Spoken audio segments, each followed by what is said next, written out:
Au nom du Père, et du Fils et du Saint-Esprit, ainsi soit-il. Bien chers fidèles, ce deuxième dimanche après la Pentecôte, nous sommes donc dans l'octave de la fête de l'Immaculée Conception de la Très Sainte Vierge Marie, et combien cette fête trouvait sa place dans le temps de l'Avent. On dit même le même fait que justement l'Immaculée Conception, c'est l'idéal, c'est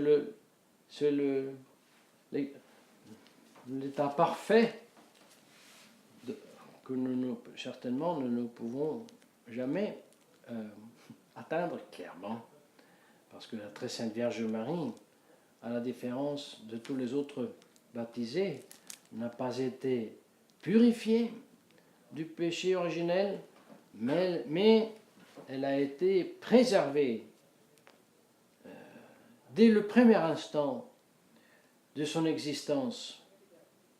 Elle a été préservée du péché originel. Donc, après notre Seigneur Jésus-Christ, justement, par ce privilège numériquement unique, la Sainte Vierge Marie est le plus grand exemple, la plus belle créature au point de vue de cette vie de la grâce, de cette vie divine dans une âme, dans un corps humain. Et combien donc c'est juste et digne de fêter cette Immaculée Conception en préparation de la fête qui aura comme objet donc la naissance, cette fois-ci, de Dieu même, qui, dans le sein de cette très sainte Vierge Marie, a voulu prendre la nature humaine, un corps humain. Ce sont de très très grands et très très beaux mystères.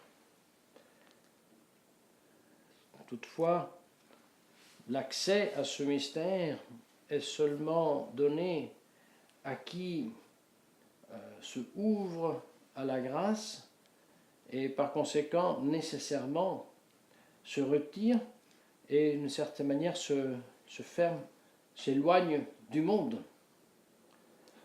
Et voilà pourquoi durant le temps de l'Avent, c'est un temps dans lequel on se retire.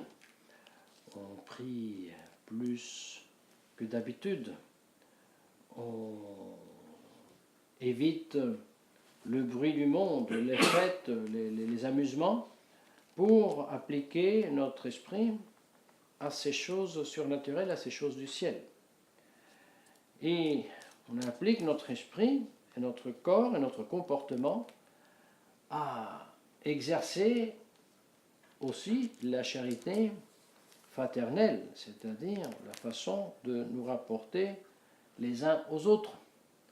Or, dans l'épître de ce jour, dans le passage de l'épître de Saint Paul aux Romains, Saint Paul nous donne les paramètres, pour ainsi dire, qui nous enseignent, nous indiquent comment nous avons à nous rapporter les uns vers les autres.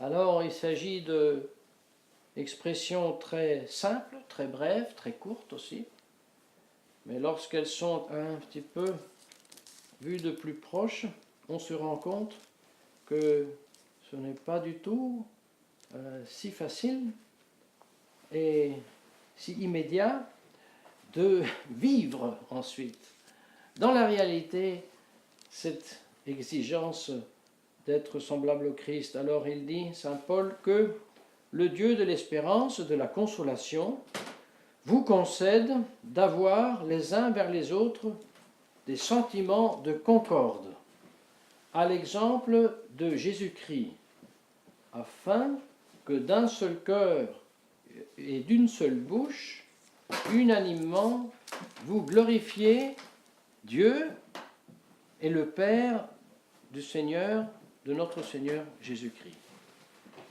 Faites-vous donc les uns les autres bon accueil bon accueil. Comme le Christ, de sa part, accueillit vous à gloire de Dieu.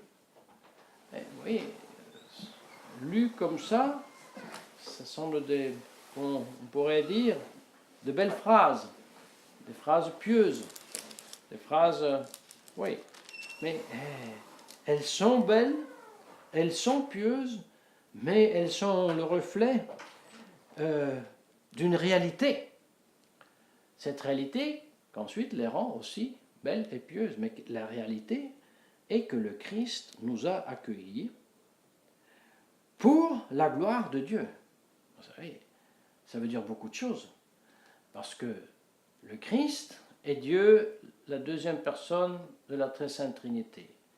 Nous sommes des pécheurs, et la distance qui nous sépare comme pécheurs, nés avec le péché originel de Dieu, pour nous, est impossible de mesurer, parce que nous ne sommes pas capables de mesurer l'infini. Or, le péché, qui est justement la négation de la volonté de Dieu, l'offense de Dieu, est un mal, et ce mal, de sa part de nouveau, est infini par l'offense faite à Dieu qui lui-même est infini, et en même temps, c'est un non-être. C'est une absence de être. Or, nous ne sommes ni capables de mesurer l'infini, et encore moins capables de saisir le non-être. Mais nous sommes bien capables, malheureusement, de le faire, ce mal, et de le constater, ce mal. Mais une fois fait et constaté, ce mal, nous ne sommes plus capables de l'espier.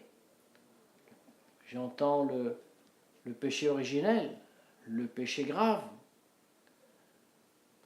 Alors, nous accueillir comme Jésus-Christ pour la gloire de Dieu, alors ça veut dire nous accueillir comme Jésus-Christ nous a accueillis lorsqu'il a voulu prendre sur soi nos péchés, les expier sur la croix pour satisfaire la justice du Père, et ensuite nous communiquer cette grâce divine.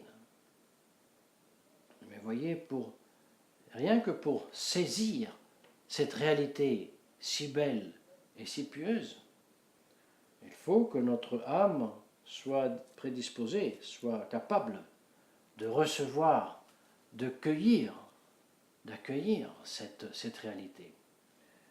Cette réalité nous est